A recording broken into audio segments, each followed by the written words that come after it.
/join. Giving them the Video. ways. Enter. Video is recording. I think it's this one. And then meeting room. And then enter again. Okay, cool. Now recording. Okay. Let me finish this cookie real quick. Take your time. Oh yeah, you're okay. We're on video again. Mm-hmm.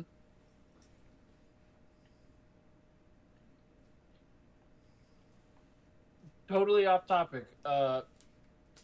Is milk a necessity for cookies? Yes or no? I'm lactose intolerant. I hate milk. Okay, those Hard nose from. well, they lactose intolerant. They don't like it. It's different. Mm-hmm. We need to find a better population. If I drink a glass of milk, you will not see me the rest of the day. Yeah. You will not see me drink a glass of milk unless it is strawberry milk or chocolate milk. Jeff, is cheese safe? Cheese is safe. So it's really only two dairy products that get me. Milk and ice cream. I can eat yogurt just fine. I can eat cheese just fine. Yeah, it's like milk, cream, ice cream, those things that are... Yeah. Okay, so we're picking right back up. Not where we left off, but we're picking right back up, I guess. Sure. I think we can kind of close out where we were before. Just the idea of, like, you've captured lightning in a bottle, and if you were to lose that in any way, you're not going to try to pretend like you could do it again. Yeah, You're like just this grateful is... that you had it in the first place. Essentially. And that thought process, like, I never agreed with it until, oddly enough, I was working at Walmart, and I had a coworker. His name was Bob. Like, I know that's a very generic name, but his name legitimately was Bob. And he was telling me a story. Like, this is a man, he spent 21 years in the Air Force. Like, he had lived a life.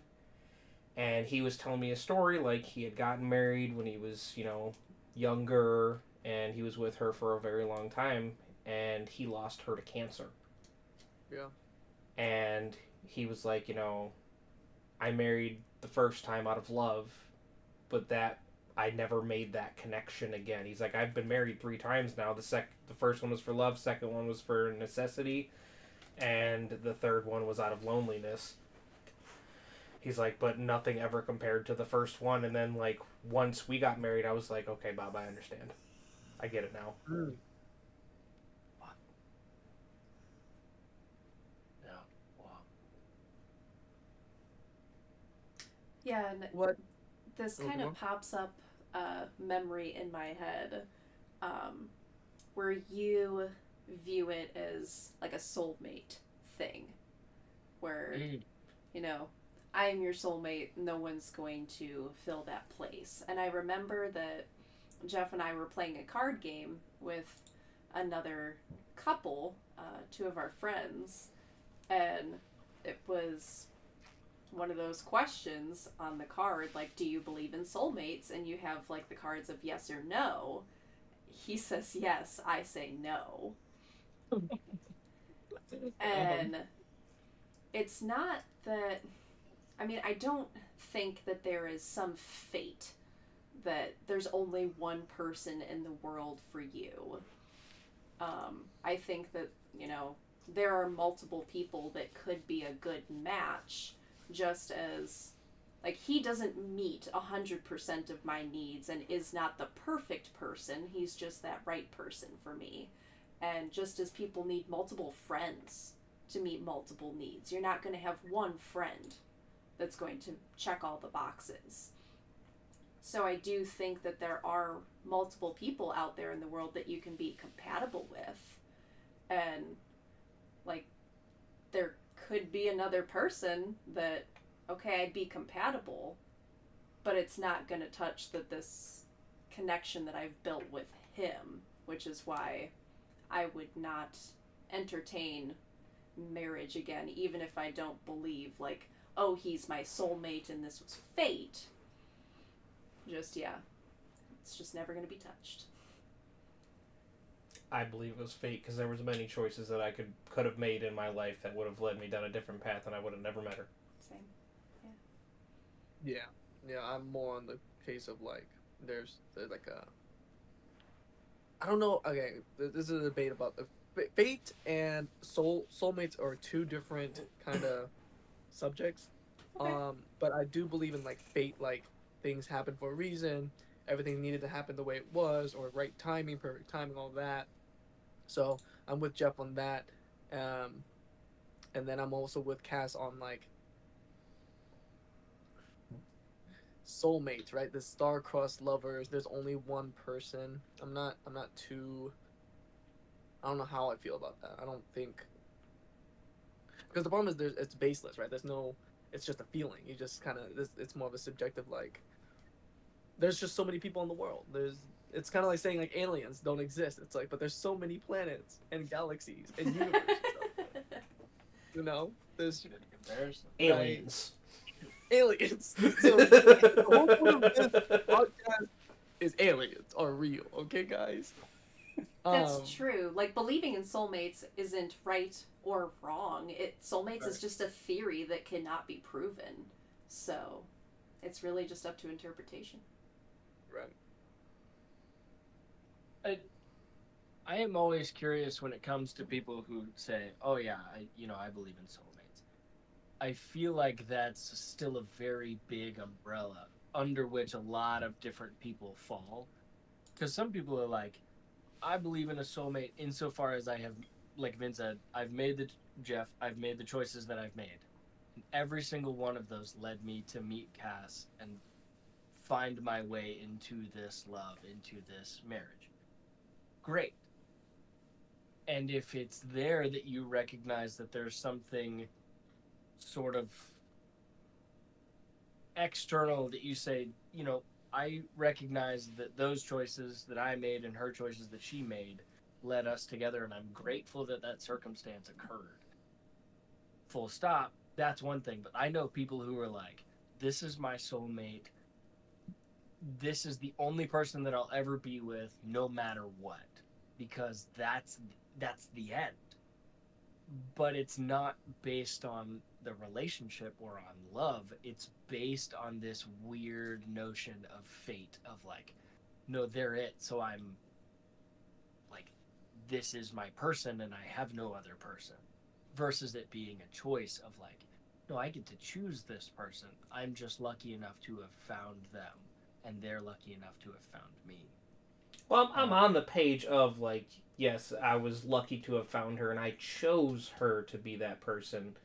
But I do believe fate led me to her because, like, I can think of 3 major choices that I made in my life that I could have made a different choice, and all 3 of those would have resulted in me being somewhere else. First one being, like, I've talked about how my parents got divorced when I was, like, 2.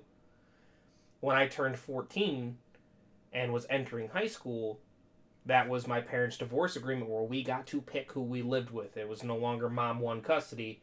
I could go live with my dad if I wanted to, but I was already in high school, had friends, was on sports teams, and I was like, I don't want to uproot now and start over. So that was choice number 1, keeping me in that high school, which made me make the rest of my choices that led me to where I was. Second one was joining the military. Had I not joined the military, I wouldn't have gone to college. I grew up in a family of 5. We couldn't afford it. The military was my only way to go to college. And then choice number 3 was picking that specific college, that specific major, and signing up for that specific class in that specific semester where she was. Any other decision, I could have pushed that class back a semester, would have never met her. Could have gone to a different college, would have never met her. Didn't join the military, wouldn't have gone to college, wouldn't have met her. Like, there were so many choices I made that if I chose differently, I would not have met her. So, like, that is why I believe that there is some sort of concept of fate, and it was fate for me to make those decisions that led me to that class to meet her. Interesting. Yeah. Little, just little side Yeah, talk. it's always interesting to hear people's perspective. Yeah. I don't know. There's no conclusion we can base off of because You'll have the people that have been married for 50 years. Like, yep, I knew from day one. Love at first sight, and we've been married for 50 years. And then you have people that could never find the right person, and they're like, nope, this is just not a thing. So hard to say. Couples questionnaire. We're gonna pivot. Do you want to start with the easy one or the hard one? I still have not looked at your list of questions. Well, we'll throw that to Cass then. Oh, yeah, no, I don't have it pulled up anymore.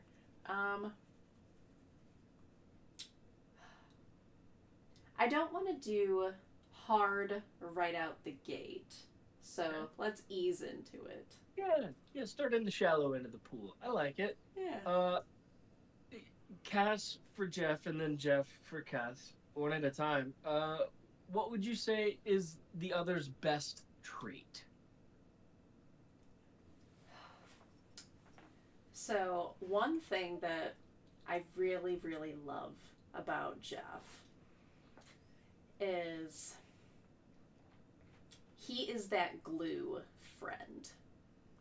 He is that person in a friend group that like everyone is attracted to, and he keeps everyone in line together, and I admire that about him because I've always struggled to make friends like my whole life, and I will say that a majority of my friends I've met through him because I trust his judgment of people. And he is just that rock, not only for me, but for his friends. And he brings all of his friends together. So, yeah, that's the thing. One of the things that I love most is that he is the glue. Off-topic joke here. I just started imagining Cass starting a trend of the glue zone. Oh, you're just a glue friend to me. Oh, God. What does that even mean? Like, in her context, it makes sense. In yours, it's like, what does that mean? It's like someone you would never hang out with just on their own. But I'll definitely hang out with you if you bring the people that you always bring. And it's like, I don't know why. That just came to my mind. Anyway, Anyway, so off-topic joke. All right. Boo to the glue zone. Okay, Jeff. I've never met someone that cares for other people more than they care for themselves more than her. She is very much the person, like, she could be having the worst day of her life and find out that one of her friends is also having a bad day, and all of a sudden her problems are gone. And she goes into that, like, I don't want to say, like, maternal instincts, but for lack of better terms, like, maternal instinct, and starts comforting them. I'm the mom friend. Yeah, Mama Bear, for sure. To include me. Like, she could be having a terrible day, and the second, like, I get home from work or whatever is going on, I'm like, it's a bad day. She's like, all right, what's the problems? Let's do this. What can I do? I've never had someone like that in my life. Ever. Nice. Yeah. What's the worst flaw you see in each other? She has a terrible taste in men. But you're one of them. No, I don't. That's the joke, Finn. That's the joke. Ooh.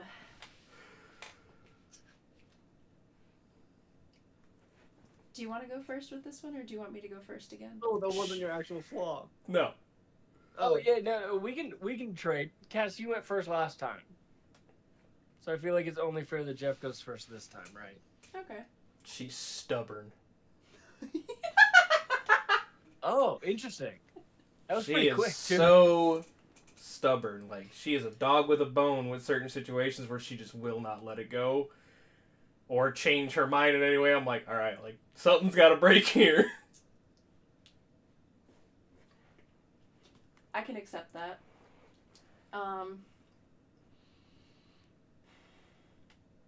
I hate, like, throwing it out there, But I'd say it would be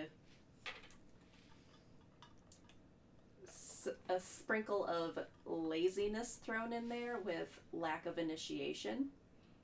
Mm-hmm.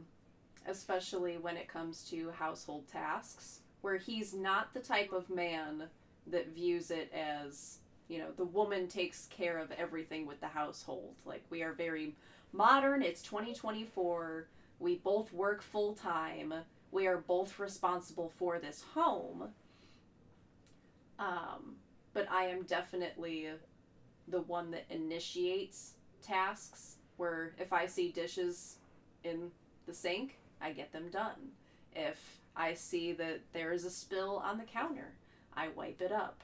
I see that there are tufts of hair on the floor because we have a husky, I get the vacuum out. Whereas Which she came in here. She's on the ground. yeah, she's laying in here with us. I would say that's my biggest gripe is lack of initiation, because I don't like asking people for help. It makes me feel like a burden. So I'm stuck in between a rock and a hard place by trying to ask him to do things around the house when I feel like a burden. But I'm also like, man, you see there are dirty dishes, just do them. Oh god. I do not deny anything she just said. She's I love 100% that. correct. Yeah, you both understand that. Nobody's perfect. This isn't like a I can't believe you think that about me. It's like, well, yeah, nobody's perfect. Obviously, we all have. I'm the first to admit it. I'm lazy. And we both anticipated each other's answers, or at least could take accountability for it, where he's like, yeah, I'm lazy and I don't initiate tasks because I would much rather enjoy my time than, be doing chores. And then, yeah, for me, I will be a dog with a bone. And some things I just won't let go. I will be stubborn and hard-headed, and sometimes it's for the better and sometimes it bites me in the ass. But even though I'm lazy, I do it eventually. Keyword is eventually. And I think that's the perfect example of y'all's marriage, right? It's like, hey, like, yes, I am aware of my own flaws, but two, we accept each other's flaws, right? I think that's the biggest part of a relationship just crumbling is like, oh, one's too proud or egotistical of like, oh no, I, I don't have this problem, right? Like, oh, you call me stubborn, you're stubborn. They're reflecting any of the bad tactics they have. So, y'all showing the perfect behavior of like, this is why we're happily married and we've been working out for 4 years now. Yeah, 'Cause I think that accountability and even open-mindedness is huge. Yeah, yeah, it reflects just as well, all the same as you keep saying. Like, it's not me versus the other. Like, you're not looking at Jeff being like, I'm working, you're not working. I don't like that about you, and I want to fight you about that. It's like, hey, what can I do to make this easier for you to help around the house? Like, I know that you like enjoying it, because even the way you phrased it, like, why would you get up and do chores if you could spend your time in a way that you enjoy? That's such a kind way to put being lazy. Like, as a guy who's lazy, I'm putting that one in my back pocket. I'm like, I get that, but for you to phrase it that way, to me, shows how much and how deeply you understand his perspective. That it's not him being lazy because he doesn't want to do it at all, or not because he expects you to do it, but that he has that, and that you're going, okay, I see where you're coming from. It makes sense. Unfortunately, these things still have to get done. So, how about we both do them instead of just me? Yeah. And that's so fantastic. And I'll even admit, like, ever since starting this new job, like, I wake up at 4 o'clock in the morning now to go to work. So I'm tired when I get home. Yeah. I've been a little lazier these past few weeks. We're looking at Kaz, shifty eyes, shifty eyes. Yeah. But at the same time, that's one of those like, okay, cool. Well, like that's friggin' exhausting. Yeah, and I get that, he was able to pick up more of the workload when he was unemployed because that's what made sense. I was the one working and he wasn't, so he was taking on more of the housework. And now he's waking up at 4 a.m. and getting home at 3:30, 4 o'clock in the afternoon. And granted, like, I'm still working at that point and I'm not done until, around 5 o'clock ish. But I understand that the workload is going to be different because he's waking up at 4 and I don't get up until 7 or 8. So there is that differential.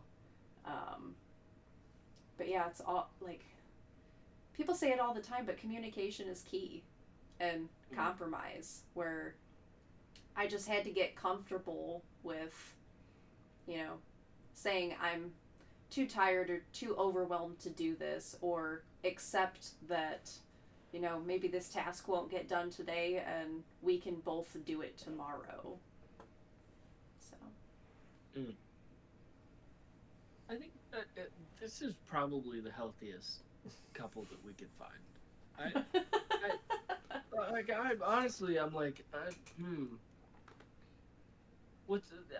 And it's not even like what's the secret? Like, the secret is out. It's very obvious. It's like you work as a team, and you're on the same team. Like, my parents always had this thing where my mom would say this specifically, but I heard my dad say it a few times too, where if there were ever times that she was in a situation where somebody would start saying something about my dad, and it was something about something that he was attached to, maybe a job or a school or something, that she would go to bat for him, and she'd be like, well, this and that, and they'd be like, well, you're not even associated with this thing, like, it's something that your husband is doing. She's like, yeah, but I'm his champion. Mm-hmm. Like, I am the person that at the end of the day, I am his biggest supporter. I am his number one. And if you were to ask anybody in the world,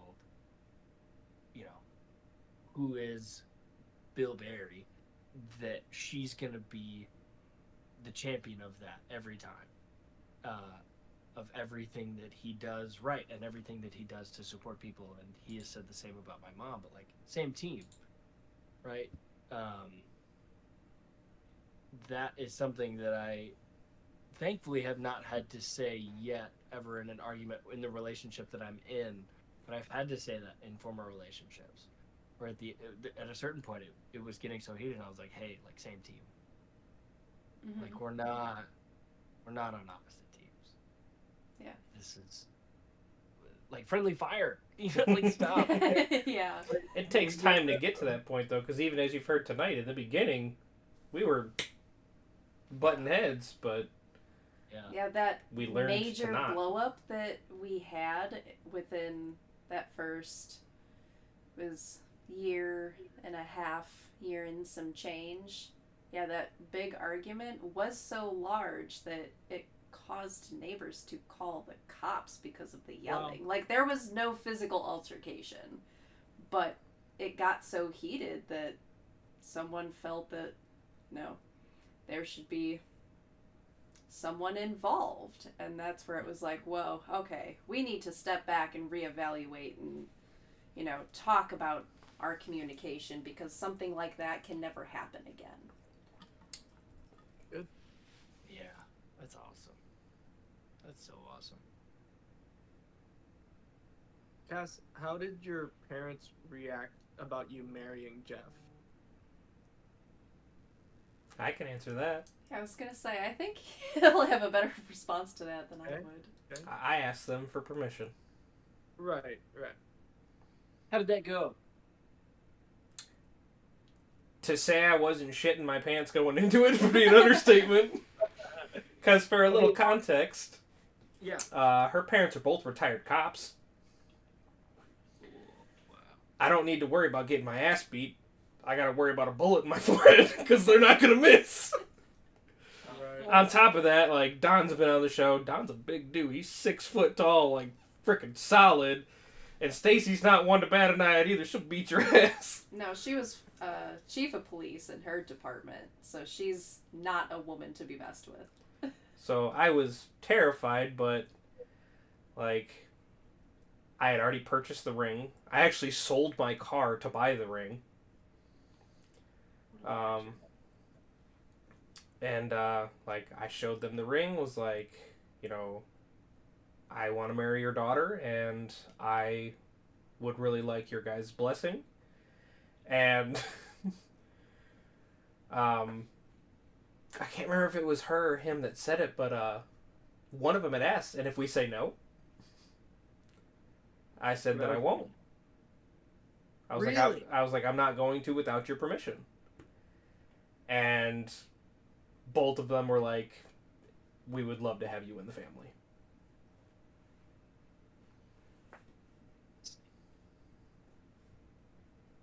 Tess, what is your reaction to that? That if your parents had said no, that Jeff wouldn't have done it?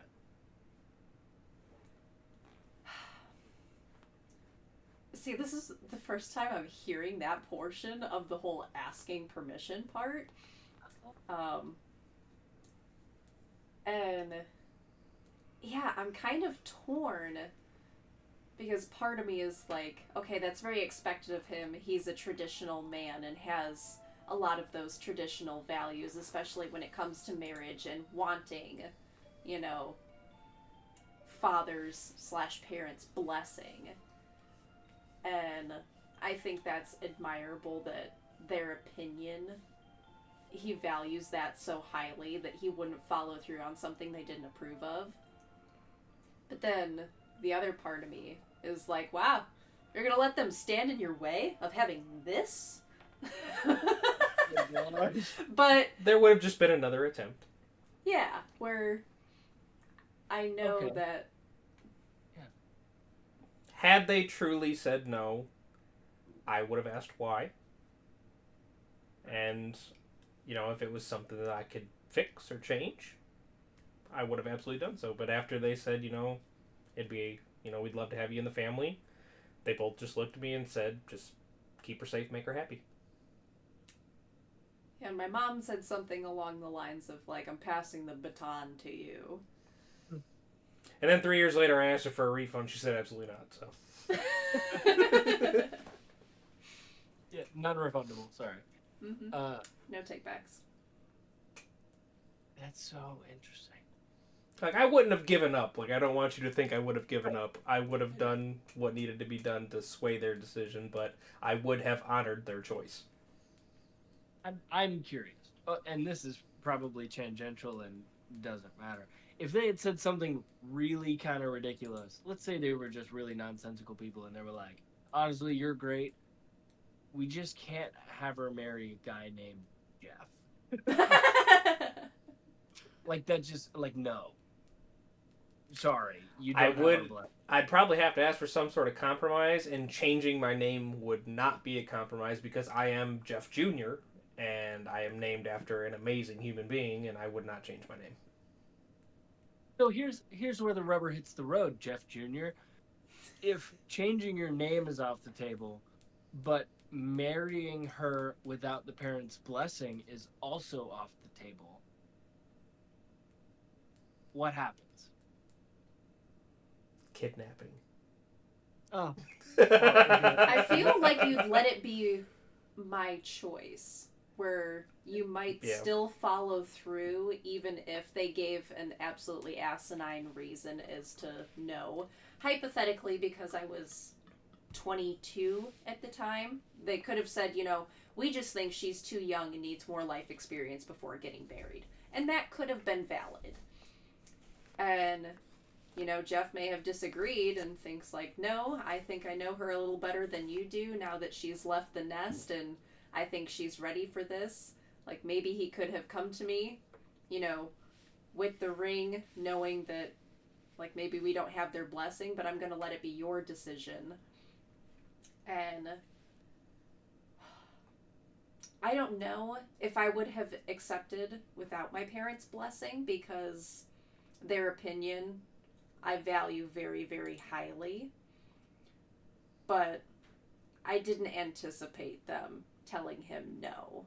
Um, their relationship was very rocky in the early years because, we did have arguments and we were trying to learn our communication and transparently, like, he was stuck in a lease with his ex, so my parents saw that as a red flag, like, you are dating a man that's living with another woman, although it's out of his control. Um, like, they were just not on board with that, but I also didn't step down. Like, I make my own choices, even if I was 20 years old, and that is something that even if we didn't have that viewpoint back then, it was still him and I versus the problem. I'm not seeing it as, why are you still living with this person? I can see that it's a circumstance outside of his control. And how can we navigate this situation that was temporary? Which we did. I moved in with her and her parents and just kept paying the bills on the house. Oh my gosh. Yep, And that was that's what how, you gotta do. yeah, my parents really built trust that way, where it was like, hey, if it's an issue, because I was still living under their roof, if it's an issue that this person I love and the man I'm dating is living with another woman, although not romantic whatsoever, because at that point when I was living with my parents, had the basement. It was a very large house and very separate. And it's like, yeah, can we just have him move into my room and have our own space and ride that lease out until him and I can find our own place? And they were like, yeah, you can do that. Just contribute. This is still our house. Be respectful, but we do understand that you're adults. There you go. Wow. Mm-hmm. Fantastic. Jeff, I really do. I appreciate how dogmatic you are. You are a man of many firm beliefs. It's in those beliefs that I really do kind of enjoy being like, well, let's navigate. Let's sort of pick and prod and see where those lead. I admire you a lot for those beliefs, though, because Cass, you've called him your rock a couple of times, and I think that just shows how much of a rock that you are. Where it's like, if it is this way, it is. Full stop. That's what it means to be a person of firm belief.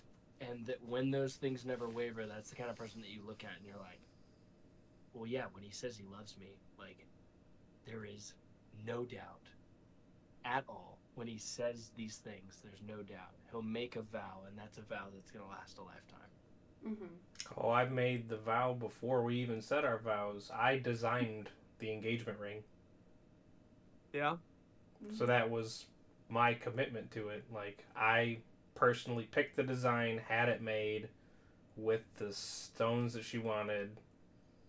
So her ring is one of a kind. Mm-hmm. And you sold your car to have it made. Jesus. How about it? This guy. I know, that's crazy. Put on a clinic out here. Anybody listening? damn. I mean, I still had my motorcycle to get around, so.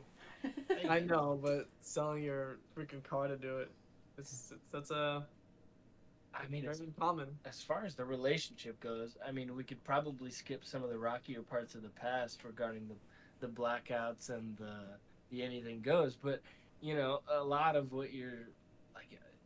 I mean, if you personally want to explore those things tonight, I'll talk about them. Yeah. No, I'm just saying that you really are kind of a pinnacle of like. When I think of like how should a man treat a relationship, so many of the things that you're saying are dead on what feel very respectful but also firm to who you are, but also open to adaptation in the face of new information. Like, all of the boxes are being checked. Wow, Cass, you got a good one. I Cass, you got know. a good one. That's why, when I was like, hey, are we gonna date or anything? And he's like, man, I really want to date to marry. I'm like, okay. You're like, yeah, me too. Well, here, Colin, I'll make you a deal. If I'm that great, if something happens to her, you can be my next soulmate. See, I've just been waiting. So really, this episode's more of an intervention. Well, when you later on ask me, when did you know that it was Jeff? And I'll say it was the happiness episode. Because there was just something there. And I've just been waiting ever since. That's great. Why do you think I came back? To guess host. That's why I'm here, Jeff. And he's going to keep coming back. Hey, I'm going to keep coming back as often as you'll have me. That's all I'm saying. No, this is, oh my gosh, amazing. No. I'm so happy for you guys. Holy cow. Oh, This is thanks. I'm just sitting here curious on what was the difficult question. Yeah. Wow. I feel like it was what is the flaw in the other person. Oh. Oh, that's considered difficult? No, they. See, this is what it means to talk to expert level. That's difficult for people who are, He's referencing the people he talks to on a daily basis. I have no idea because how we talk right now. That's how him and I talk all the time. So I don't have a reference of what he's always referencing. Oh, these are coworkers. These are friends of friends. These are relationships that I hear about from other people, and like, I know plenty of relationships where if you were like, hey, in front of the other person, I'm going to ask them what your biggest flaw is to see how they would react. I think most of the people would have a really difficult time with that. Which Especially that episode hasn't aired yet. So, Cullen, you didn't know this, but I asked that exact same question of Vin and Mia in the dating episode. The flaws. question? I asked them what they thought each other's flaw was. Interesting. Mm-hmm. So when the episode airs, you'll have to listen to it. Interesting. But that's fair. I was waiting for the hard question, but yeah, I guess in a typical relationship, that question might be hard to answer in front of the person. But I also wouldn't ever talk about you, like anything that I'm going to say about you, I'd say to your face.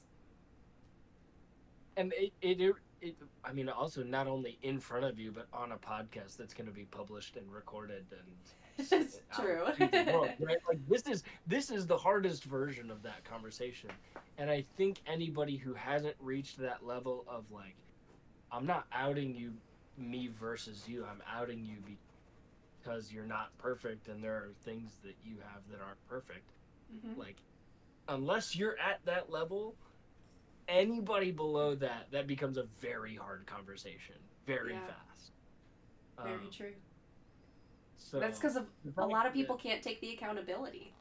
That's why I said accountability is huge instead of getting defensive or deflecting, where he says I'm a stubborn mule and I'm like, yep, I am. I know that can be a flaw. Am I working on it? Yes, I am. But I know it's there. On an aside, I'm gonna cut this out. Jeff, I came back to Mia and asked her about the question. I doubled down. I was like, what do you really think? And she said she doubled down on the answer. So, we can talk about that later after it airs. But yeah, it was. Anyways, back to the episode. What do you feel is the most important thing maintaining a relationship? Like the one most important thing. There's two. Maintaining a relationship. There's two. Trust and communication. Yeah. Okay. Said it 1,000 times on this podcast of these different episodes, but Communication is the biggest one, because if you can't communicate with each other, the foundation's gone. And you'll never be able to face anything. Cass is you're the exact same way. You feel those two. Yeah, where you have to be able to figure out how to communicate with each other, and that looks different for any relationship.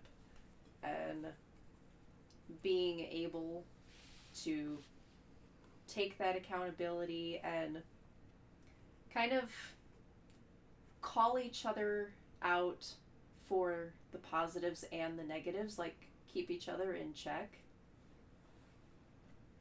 Where, yeah, you can tell me that I'm stubborn and, hey, like, this is an issue that came up, you know, we can talk about it, you can work on it in therapy, vice versa. Yeah. Okay. Is there anything y'all would have done differently in the beginning of dating and in the beginning of the marriage? Like, now, 4 years getting into it, y'all are older, grown. Is there anything y'all would have changed?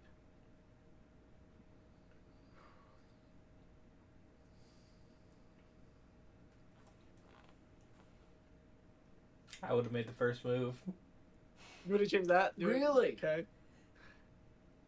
Okay, I want to hear more on this. Why? Yeah, Yeah. me too. Yeah, I thought you were just... He just left that. He was like, that's it. Like, I feel like that's such a small change or regret.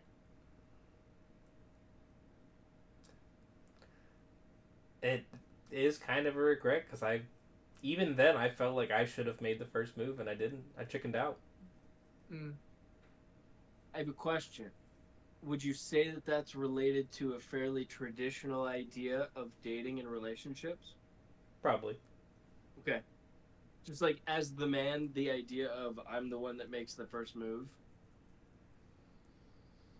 Yeah. As for the beginning of the marriage, like, I want to go back and say I wouldn't have taken that factory job, but truth be told, like, that job helped a lot, because it helped us build a hell of a nest egg before we moved, because leaving Walmart and going to that factory, I got a $6 an hour raise and was getting weekly mandated overtime. That was the best job you've ever had. Correct. In a financial aspect. Like, I was making good money there, so, like, I can't even say I'd go back and not take that job, because it really helped. Jeff, I'm curious. I want to go back to the you making the first move statement here. I'm curious to hear you say that, because it makes me wonder how much that butterfly effect would have come into play. Because hearing that Cass was not ready for a relationship makes me wonder that if you had made the first move, if that would have been somewhat of a turnoff. Depending on how you made the first move. You may have been Rico Suave, and in a hypothetical, we can say that you're right in the pocket of I'm friendly, but I'm not trying to do the thing. You know what I mean? Like, that's so interesting. I just wish I was the one that initiated the conversation.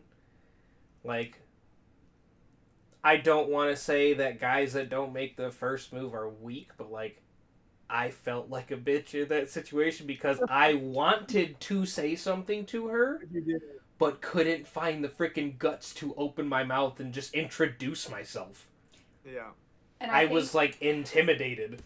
Yeah, and I think Colin has a good point where, yeah, maybe my mindset would have been different, because I could tell. Like, you can feel when someone's watching you. So I could feel it for a while, and I could tell that his eyes were usually on me if I caught his glance. And I was like, but this dude hasn't said anything to me yet. Like, he's just watching me from afar. And maybe picking up on that and just thinking he's shy and unsure of how to break the ice. Maybe I felt a little bit more comfortable approaching him. And didn't feel smothered like, okay, another dude that wants to get in my pants. Where it's just like, hey, I'm the one that's initiating this conversation and something that we have in common. because I can tell you have an interest in speaking to me, but you're kind of nervous. It almost, to that point, like, it almost lends itself to be beneficial that it's not a Rico Suave move. Because if he comes up and says the perfect line, you're like, okay, he's done this 1,000 times. This is nothing new for him. I'm obviously just the next one in a long line of girls that he's trying to talk to. Yeah. Versus if you sense a serious hesitation, you're like, okay, this isn't an easy thing for this guy to do. Mm-hmm. So it's not like he's out here talking to every cute girl that he sees. I feel a little more secure in probably going up and asking, knowing that he's not just going to play the field. Yeah. Because on to that point, Mia brought up, I asked her, was what made you attracted to me, or like what kind of what shocked you, and she said how, like, when I first talked to her, I didn't ask for her number after our first encounter, and she was like, that was so different to me because I'm so used to the guy coming up using a pickup line or saying she's pretty and cute and then asking for the number, and she said no every time, and I show up and I'm like, I didn't do it, and it's like, what? Mm-hmm. Why not? Just like, okay, cool, thanks. Yep, bye. So, So there's something to that, being more of the timid or reserved, or you're waiting for, it does, it says something, even if you didn't say anything. Fair. I did think of one beginning of the marriage, though. Okay. And by beginning of the marriage, I mean absolute beginning of the marriage. Mm-hmm. I would have removed somebody from the guest list of the wedding. Yeah. Yeah. I would have as well. Is this something you and I have talked about? One of the guys? No, not even one of the guys. The Not woman me. who brought me into this world. Ah. Mm-hmm. I was wondering if you were both thinking of the same person right there. It's like it would have been really awkward if you weren't thinking of the same person. Oh no, definitely But, the same yeah, person. it seems like there's a pretty cohesive thought process on that too. I would change that before the whole not making the first move thing. Yeah, wow. Cass?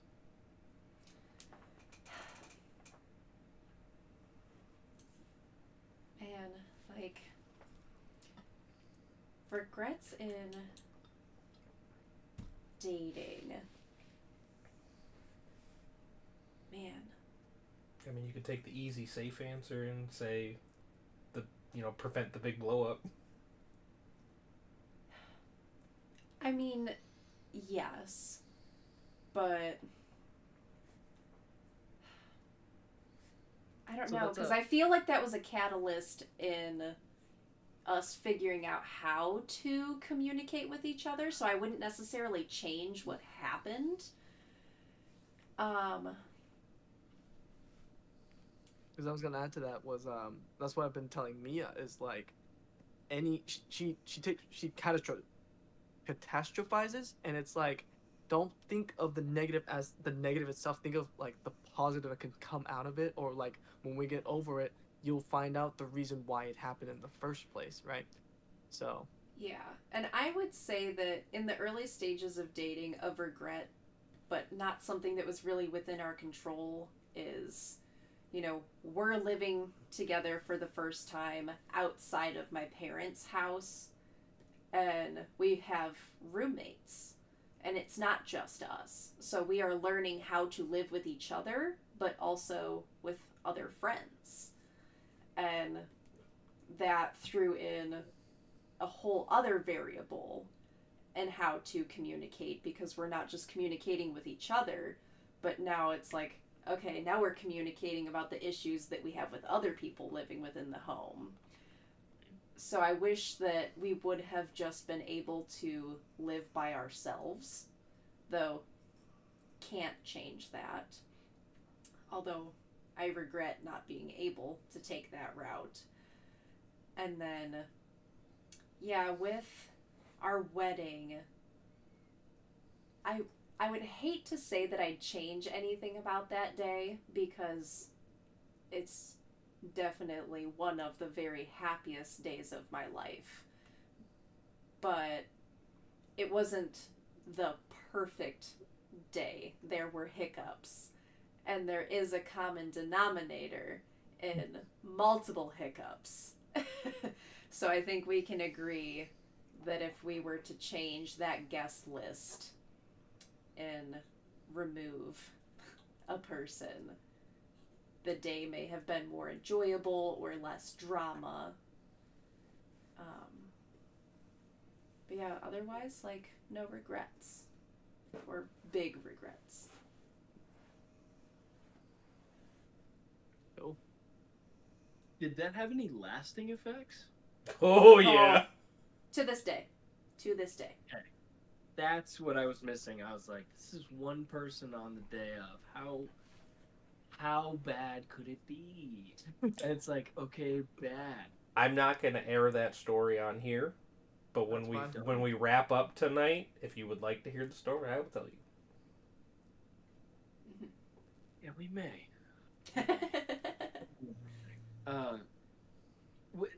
Which to me, the fact that it still has ramifications to today tells me why that answer is so poignant. Of like, no, if we had done that at the beginning of the marriage, here we are 4+ years later, that still would have an effect till right now. Yeah. Mhm. Wow. Those effects probably will not go anywhere. If I'm being completely honest, like, Yeah. I'm not one to hold grudges. I hold this grudge.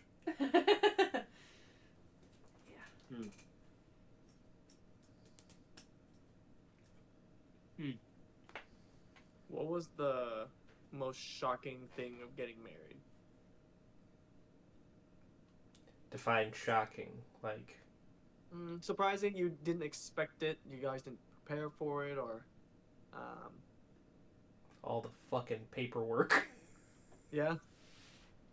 True. Oh my god. Because not only did you have to fill out all the paperwork, you had a window. Like, you had to pick it up within, like, 2 days of the ceremony and have it turned back in, filled out, completed within 2 days after. It was like, you give us this tiny window, so, and because we got married on the weekend, yeah, it translated to, you need to pick this up frickin' Friday and you need to bring it back Monday. Yeah, and along with the paperwork portion of it, I was the one that had to change my name, and So that's another I'll put it reason there. I would not ever get remarried, because I'm not changing my name again. That was so annoying. Like, no, I am a Blokel, and that's not changing. No. Yep. People brush over the fact of like the name change, and it's like you have to literally change license, passports, IDs, your workspace, home. Like it's And you have to do it in a specific order, too. Like, certain agencies will be like, oh, you didn't do this one yet? Go do that one and come back! Yeah. Dealing with Social Security to get a new Social Security card with the I name? was No. gonna say. Yeah, you gotta go top down, and then it's like, you have your banking information, and then you have your employer, but depending on the order of that, does a paycheck clear, and you've got just like all these weird hoops and Well, we got hurdles. lucky with the bank because we both banked at the same bank, and we were just like, smack the accounts together. And that was something that we were on the same page on before marriage, of having one joint account for finances, because finances are, a big thing that causes issues within marriage, and we wanted complete transparency with each other so that there are no separate accounts with, ridiculous spending habits or someone having control over all of the money, where, your money is my money and my money is your money. And yeah, we are working together. And we are on the same team. We are not on different teams. One account, one team. I feel like I get weird looks for that sometimes, though. Like, if we go out to eat and she pulls out her debit card to pay, and they're like, oh, you're having her pay? And I'm just like, it comes out the same place. Yeah. Whether I strike my card or she swipes hers, it's coming out the same spot. Yeah. Yeah. Different plastic, same account. Come on, it's fine. Yeah. Oh. Wow, the paperwork. That is such a hidden Yep. sort of hurdle Yeah. that pops up for people. That's something to keep in mind for me. I appreciate that. Yeah, it wasn't Mhm. until I started talking to my married friends that they were like, dude, I hated changing all my names. I think it was Phil and Tran. They were the ones that like, dude, the name change because they both changed it. They both combined their names, They the hyphenated. dash hyphenated, so they both had to do all the paperwork. And I was like, oh crap, that's crazy. I didn't even think about that. Yeah. It was the moment when my brother-in-law could rattle off my sister's phone number, social security number, email address, and like 4 other things off the top of his memory that I was like, you've had to do this a lot. He's like, we just bought a house and we're about to get married. So yeah.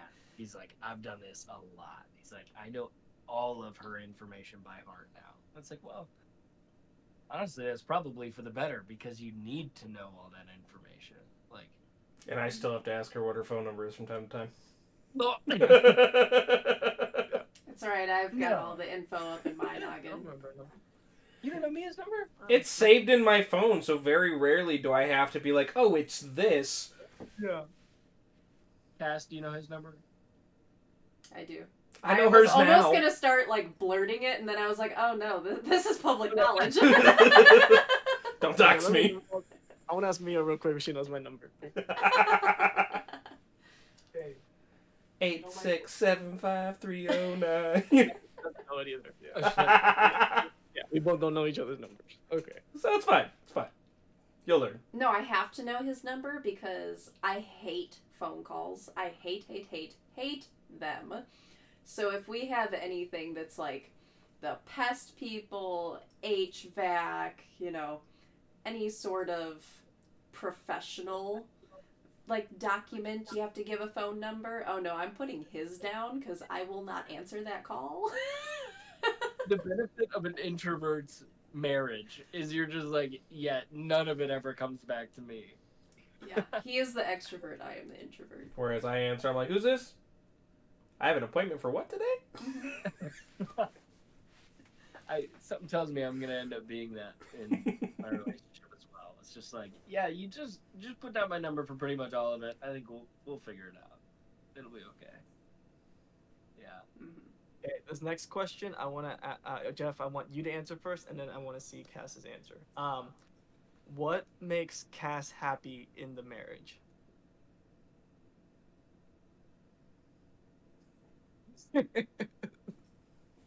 Oh no. It's a really loud silence. I am loving He's it. making sure the answer is correct.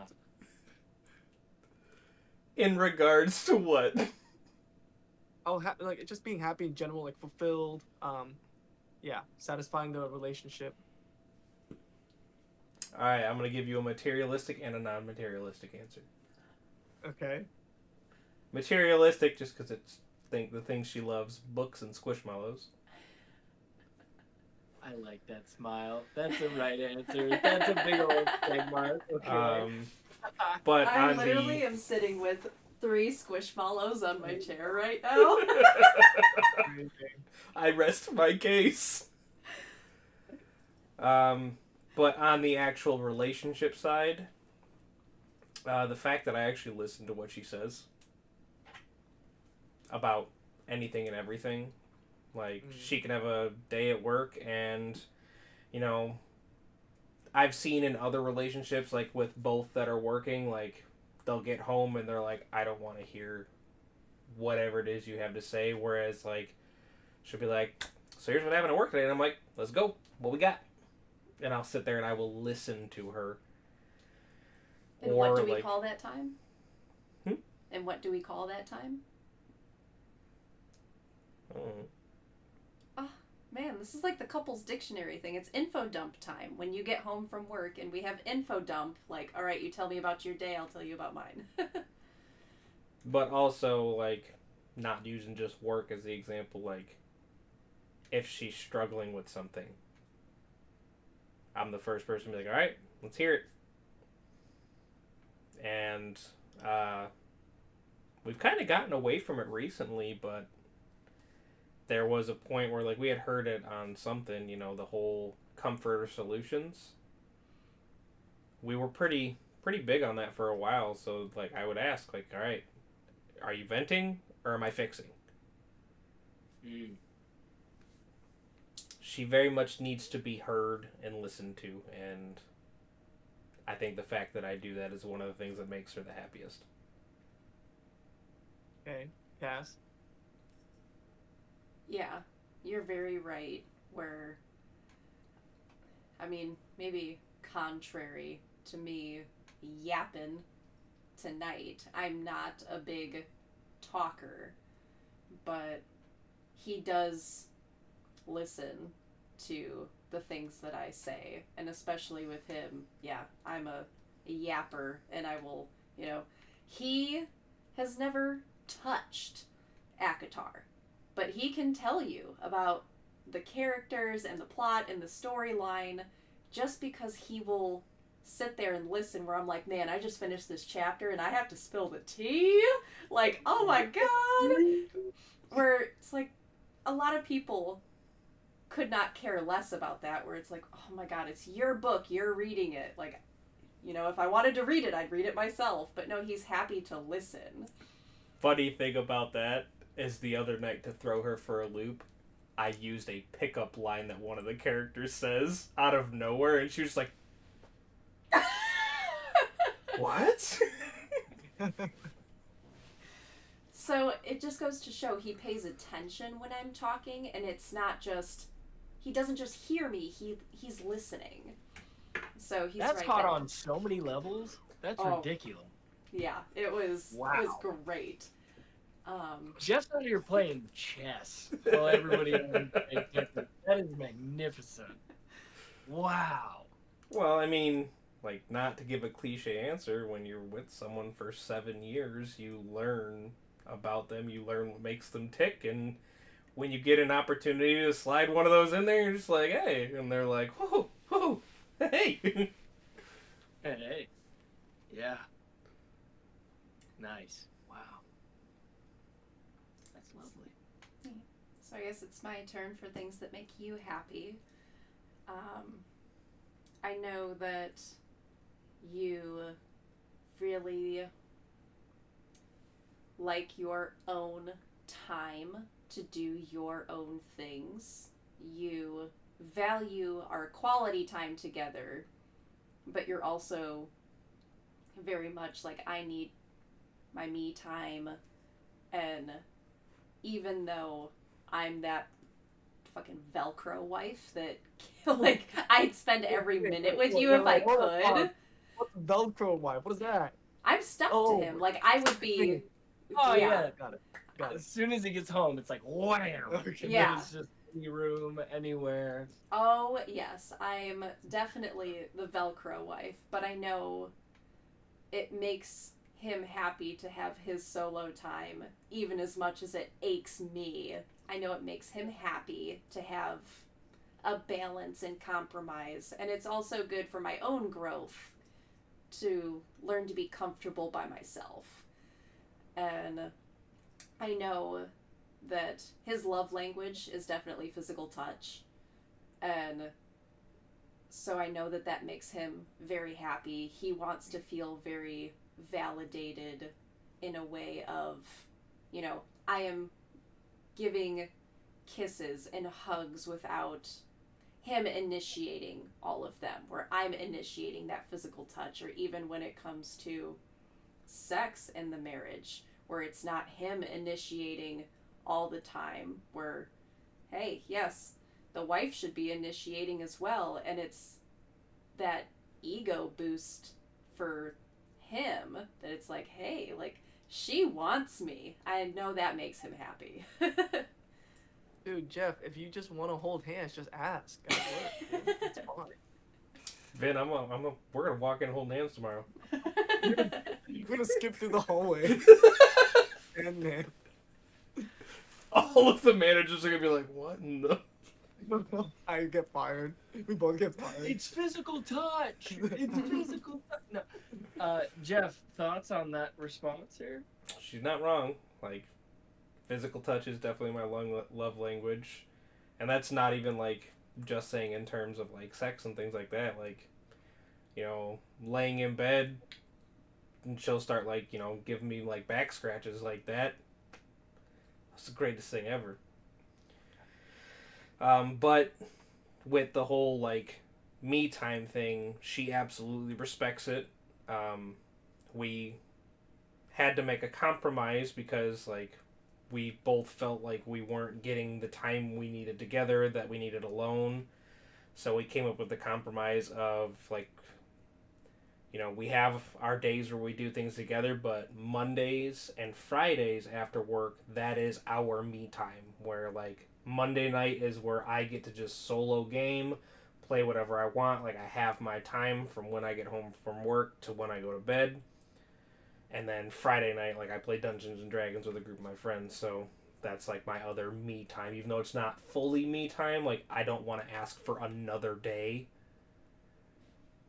because then it kind of throws things off. So I have my 2 days of the week where she absolutely respects. Like I know he's gonna be in the office. He's gonna be on his computer. Like she'll either go take a bath, read a book, do whatever she does for her me time.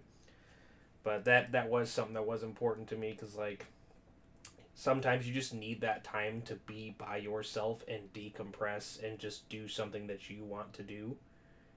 And that was one thing that was pretty important to me. Not that I don't enjoy spending time with her. Like every other day of the week, we're playing games together, watching a show. Like we are spending that quality time together. But I thought the 2 days a week was a good compromise to where we could each have our own time. Because there's some things that she wants to do that I necessarily don't want to do, and vice versa. So it's good to have that time to do those things. Mm-hmm. Noise. And I'm such a planner and a scheduler, and it's probably a little bit of my tism showing because I don't like changes in schedules or changes in plans. And us having this discussion of, well, I really need partner quality time. And he's like, at least, like 2 days a week, I need me time to myself. Not that I don't love you, it's just a need that I have.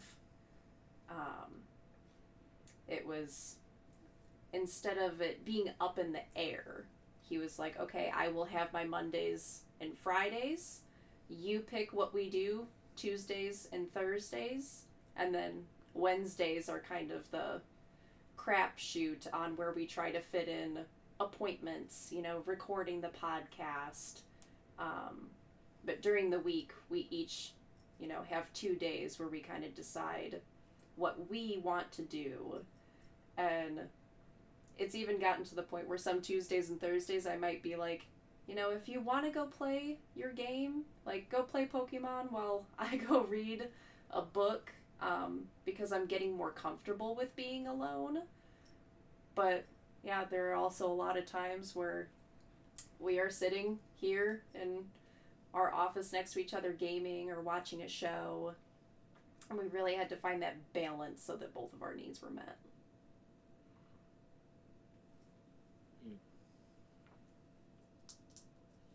That's lovely. All of my questions are pretty much it. Okay.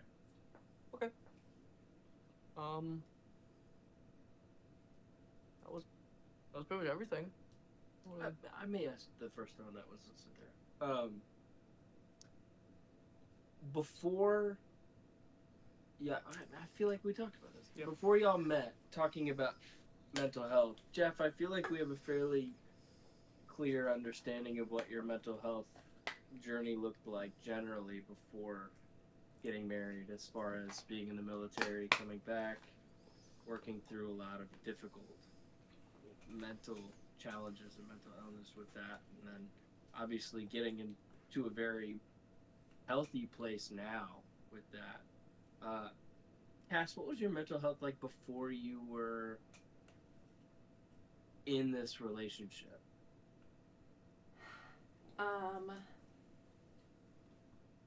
Not good.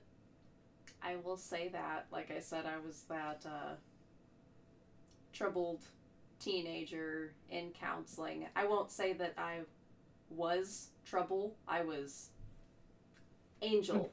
Ding! Like, never got into trouble, was, you know, in the top, like, 5% of my class was trying to run for, like, valedictorian, that type of go-getter.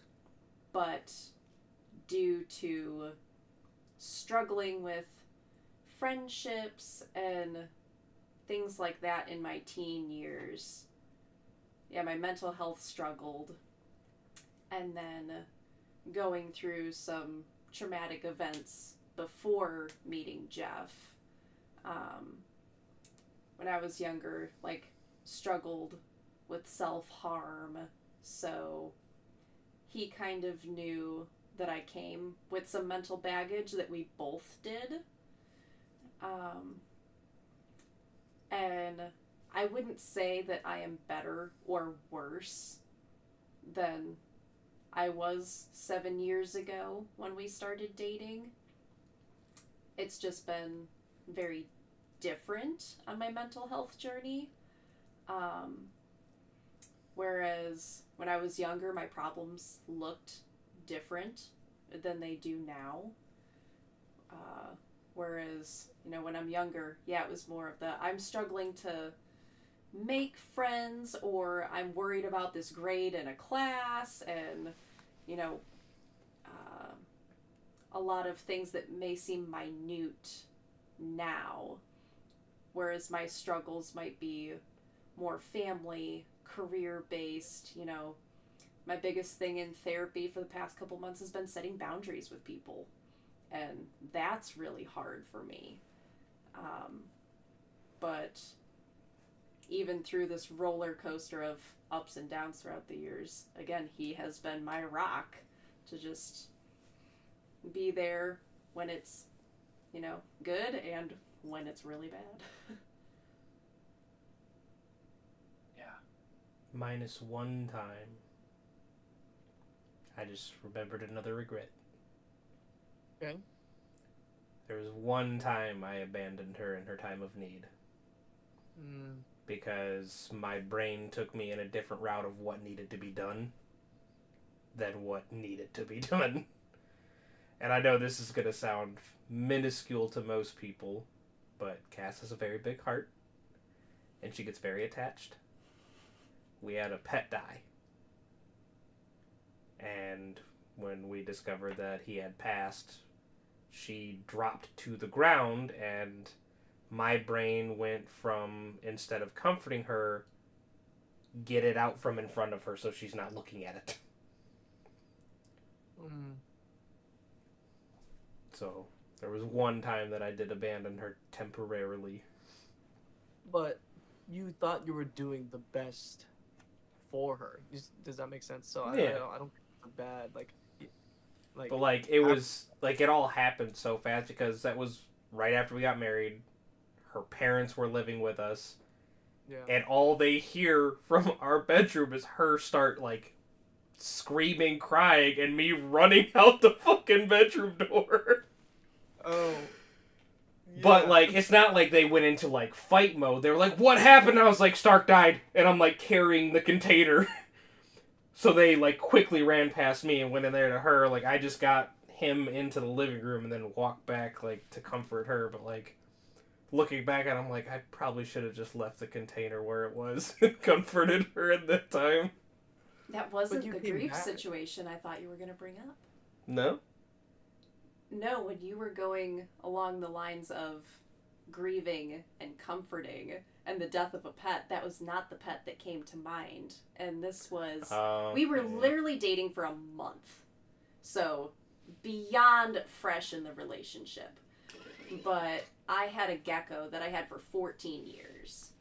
And he had died. And I was an absolute wreck. Because people may think, like, it's just a lizard. And I'm like, no, that was my gecko that I raised from, like, you know, a little hatchling to what he was. And he was my baby. And, you know, he's one of the first people that I text when... And I was lucky enough to have my gecko like die in my arms, so he wasn't like left alone. I was there with him in his final moments, but it was still very hard on me. And when I had reached out to him, he was just like, "Okay, sorry, but he's a lizard." And I was like, "We're breaking up. I'm done. You got a month with me. That's it." And I literally was like, "No, you're so heartless. Like, this relationship is over." And then I think he realized, like, "Oh, okay, that was a little cold." I thought that was going to be the regret. Was No, I forgot about it's that. just a lizard. I forgot about that. Wait, so y'all had broken up? You broke it off? For like 20 minutes. Ah, okay. Yeah, it was one of those where I was like, wow, if you are really that heartless, where I am grieving over, yes, maybe a reptile, but, you know, it was still a part of my life for 14 years. Right. I was like, you are not taking me seriously, my guy. But, yeah. No, he apologized for that. And, you know, because it was a month into the relationship, he didn't understand that grief is one of the hardest emotions for me to deal with. You know, when I lose something or someone, it is very hard for me to bounce back when other people might bounce back a lot easier. So I think that was just his first lesson in Cass does not grieve well. Whereas, you know, I'm the guy, I got the phone call that my grandmother passed away, and I was like, oh, okay. Thanks for letting me know. Yeah. This guy. It reminds me of the story I read. It was a workplace, and this wife, her husband just died from like cancer or something. It was pretty bad, and one of the I can't believe this, I hope this is not a true story, but one of the coworkers found out, and he was attracted to her, and he's like, and he heard about it, and he's like, "Hey, everything's okay?" She's like, I'm working through it. Thanks for asking." And he basically like asked her out, and she's like, "No, not at all. Not, I'm like still grieving and everything. It's kind of inappropriate." And he goes, "I mean, I kind of get you. My dog died," and we're all just like, "That's." No way. Those are kind of on different levels, my friend. A dog and a spouse are not the same, and I will not diminish someone's dog dying because I know that whenever our dog goes, which will never ever happen, I don't know what I will do with myself. Right. Yeah. It would not compare to the absolute shattered soul I would have if anything happened to him. Yeah. So I just thought it was a funny story to. Oh yeah, like that's apples and oranges. No.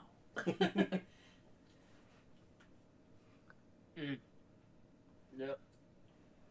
Okay. Really have anything else? I have nothing. Yeah. Only to say that you guys are an absolutely beautiful couple who have a marriage that seems to be born of a hard-won wisdom. Marriage Thanks. goals right here. Hashtag marriage goals. Real. I'm gonna bring that back. What is that? 2013? No, it was like 2020, 2018, something like that. Saying hashtag? Oh well. I'll say you're getting back in like the 2010 through Yeah, I was gonna say, 2014 that's range. definitely like a 2012, 2013 when people are like, hashtag goals. Yeah, hashtag relationship goals. That's it. That's exactly how I feel right now. I think we're all done. Cool. And that's very Okay. flattering to feel that we are hashtag relationship goals. We've worked very hard to get here. Yeah.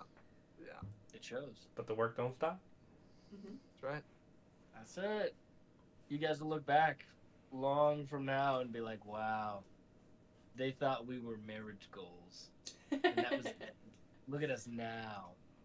Oh yeah, we're gonna have another episode like this, you know, in like 2 years from now, after this podcast has completely blown up and we're just going to do a reprise episode, same questions, see if our answers are the same or changed. You telling me I get to talk to Jeff again? Sign me up.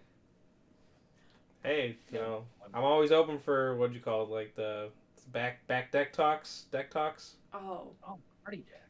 100%. love patio talks. Oh, Yeah, I've been brainstorming up some of that still, so that might be a future episode. What would be? Party deck, just kind of like a casual, just random, just casual talking, shooting the. That'd be so fun. Yeah, that's I don't even. There's a danger to that though, like depending on the party involved, that could be like a fucking 9-hour conversation. No problem. I know. That's why I'm brainstorming. It's not. We're not gonna just throw it out there, Colin. Hey man, I recorded, not recorded. I just want to hang out with y'all. That's basically all I'm saying. Door's always open. yeah.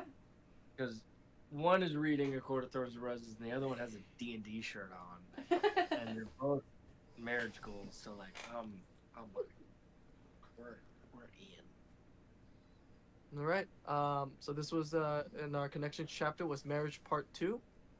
Next chapter we'll be talking about professional relationships. So Colin, if you wanted to start the motto.